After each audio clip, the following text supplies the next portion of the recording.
Hi, this is Colleen Walker, and we're here in the rain.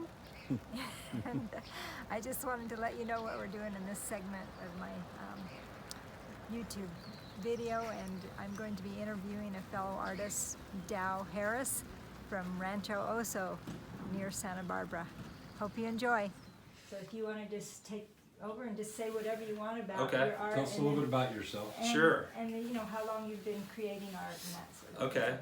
Yeah. So I originally, I'm from Montgomery, Alabama, so I'm not from here, and I've been a traveler for years before I sort of put down an anchor. But as far as my artistic sort of career, I was originally more of a writer. I was an English major. I went to a college in Virginia called Washington and Lee University, and they had a really strong English department. And that's what I really kind of thought I was going to be, was mainly a writing type of person. But immediately after college, I realized that I was not interested in sort of the infighting and the fighting that goes with journalism, and or going into sort of an English teaching situation. And I wasn't even sure what I really wanted to say yet with my voice, so I sort of pulled back from that. And I also realized that a lot of jobs required some knowledge of technology, so I moved to Savannah, Georgia, and I began taking graduate art courses, mainly in computer types of design.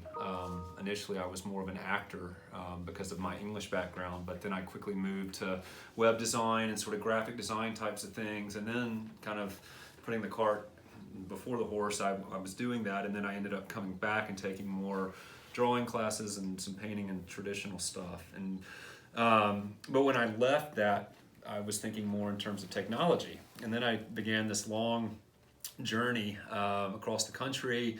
And then I basically sold my van at the border of Matamoros and Brownsville, Texas, and hiked across into Mexico with my dog at the time, not Copperson, and basically hitchhiked and rode buses all the way down to the Panama Canal. Wow. Right? So then I got stuck in Panama City for a week, and I burned most of the cash that I had set aside for the journey. And because I was having trouble buying a ticket, they didn't want to sell me a ticket with my dog. But my dog was kind of causing that limitation, but my rule was sort of not to go where my dog couldn't go. So I sat it out, and finally they did give me a ticket, but I realized that I was going to run out of money before I got back to the United States. I was going to run out of money somewhere in the middle of Nicaragua. And going south through Nicaragua, though it had a lot of nice rural areas, the cosmopolitan areas were pretty hairy. And so I hopped off the bus in Costa Rica, and I met some contacts that were going back to the States who gave me some numbers and information about a small out-of-the-way village called Nuevo Arenal, which was near a big volcano and had about 500 American expats that lived there. And the reason I'm adding this into the story is because it's important, because I ended up living in this place for 2 years. And because of that, I began to move away from technology-based art media into directly drawing, coloring, using my hands and fingers with oil pastels, because my computer began to crap out and I had a lot of free time, and so I began to just get into it more with my hands. And that was a significant shift in the type of art that I produced up into that time. So I began to be known in that area for some very explosive, colorful types of very bright, what I call the electromagnetic frontier. And these were, I was pretty prolific. I was making a lot of these things, and they were, some of them were good enough to get into local galleries in Costa Rica, and that sort of inspired me to continue drawing and to develop sort of an artistic philosophy no matter what medium I was working in, which was basically that I generate ideas, develop concepts, and execute designs. No matter what job I'm working on, I'm thinking in terms of innovating and executing an idea in my mind. And the bread and butter of that is having a vision and then creating it on a piece of paper. So that's the primal way that I think art develops. However, I felt in Costa Rica that I was really off the beaten path, and I needed to maybe at some point get back into American circulation and find some types of forums where I could excel in an American situation rather than on what was largely a frontier, that was a very formative influence on me. So when I came back to the States, I went back to Alabama, but then I ended up wanting to travel to the West Coast, and so I did for a couple years. I explored the West Coast and up into Montana, and eventually gravitated back to Santa Barbara. And when I initially got here in 2012, I was still very actively drawing every day, all the time. And I found out about the Santa Barbara Arts and Crafts Show, which is one of the few arts festivals that basically happens every single Sunday of the whole year. So if you are an active artist, you have a vending shop front for a public that's walking by for, it was just like $250. As long as you got screened into the show. And they had two categories, which was basically art and crafts, and they had various ways of delineating between the two.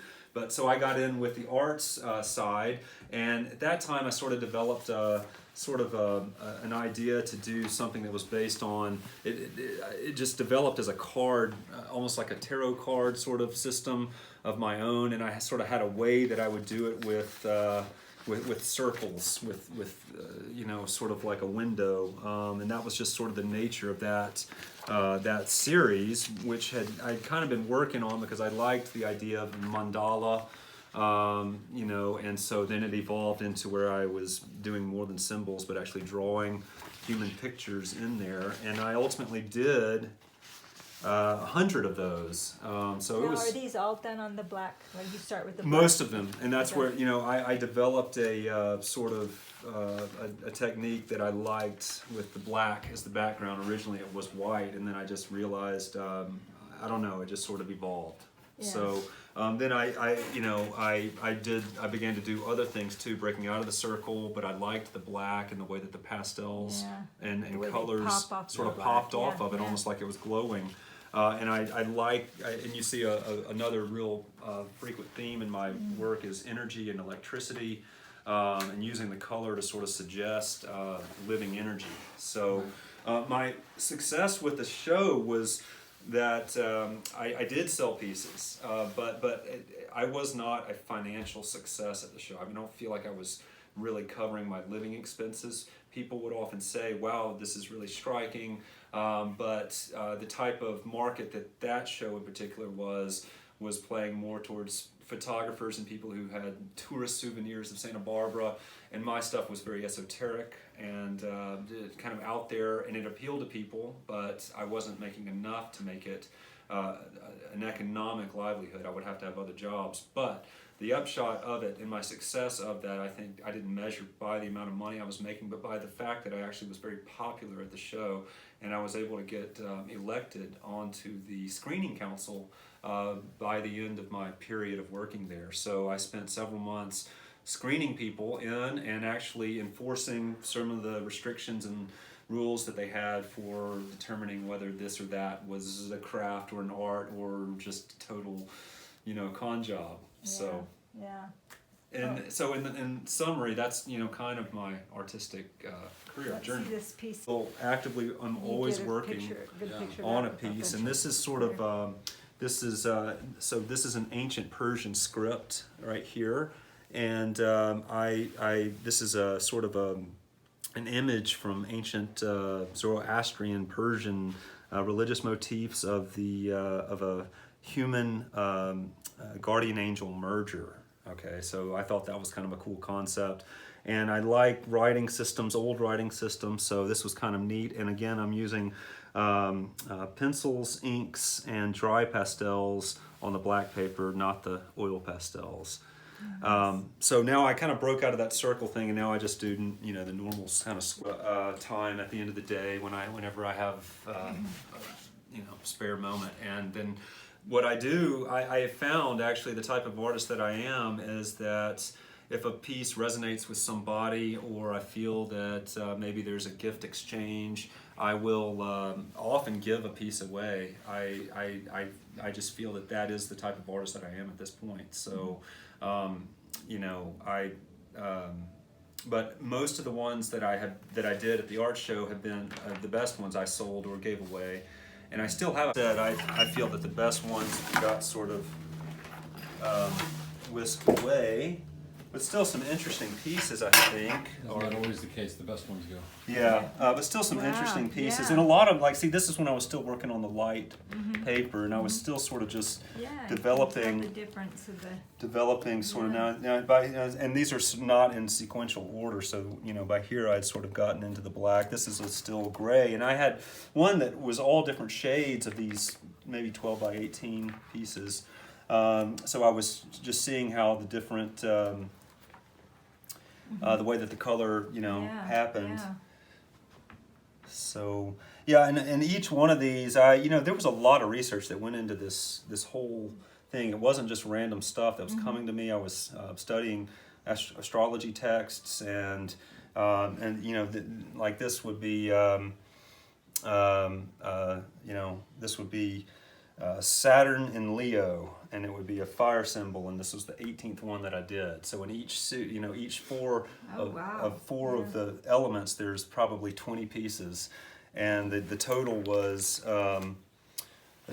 100 pieces in all. So I was doing these very prolifically, like once a week, and they were all freehand. So they were just, you know, the scene was coming into my imagination. It almost looked at this as a crystal ball, where, you know, this would be kind of framing it, but then these symbols would sort of stew around and create some sort of image in the middle. That's cool. That is.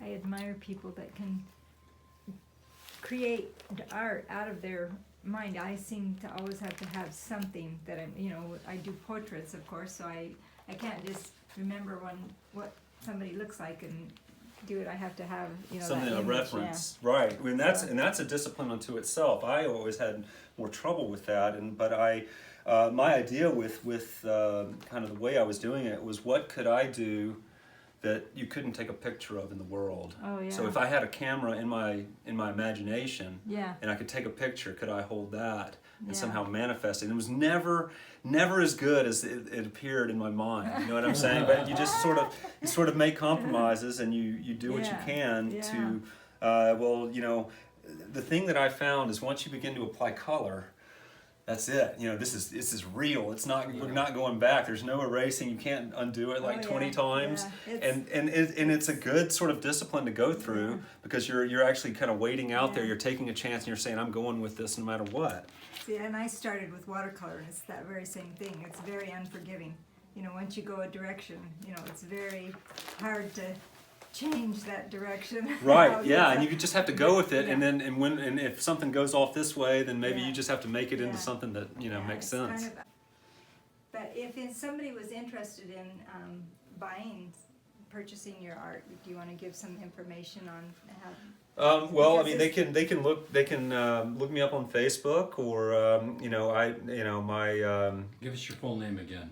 Dow, D-O-W, Dow Harris. That's the name. That's the name that I go by. And Dow is actually short for Dowdle, D-O-W-D-E-L-L, which is my grandmother's maiden name. But no one ever called me that. It's always I just. shocked him this morning because I said, you know, the puzzles by Dowdell, and he's like, what? Yeah, because that It's is like, my how did you name, know and my name? it's a rare name. So, but you know, you can call Rancho Osa. That's where I work as the membership specialist. My personal number is 805-770-0770. So I'm easy to find on Facebook. That's a good place, or Instagram. But very accessible, and I will communicate with anyone who has any interest directly, and I'm sure we can work something out. It's actually more at this where I'm at. It's more important for me to connect a work that someone likes and wants than to make a profit with it. It's just not where I am with it right now. So maybe at some point, but if you just show an interest in a piece, I will make it yours. So There we go. yeah. Wow. Well, thank you so much. Yes, well, thank you so much. And I love that you had the Baby Yoda. This is the first time I've seen it, and I love it that you have it in your window. And I wish we could have more people like you coming into the park, because that's what I would like to see. I think we have sort of a modern day gypsy network, but we don't have near enough people that are pushing the creative element, which is what they should do in this atmosphere. We're modern day gypsies. Yeah. Well, So.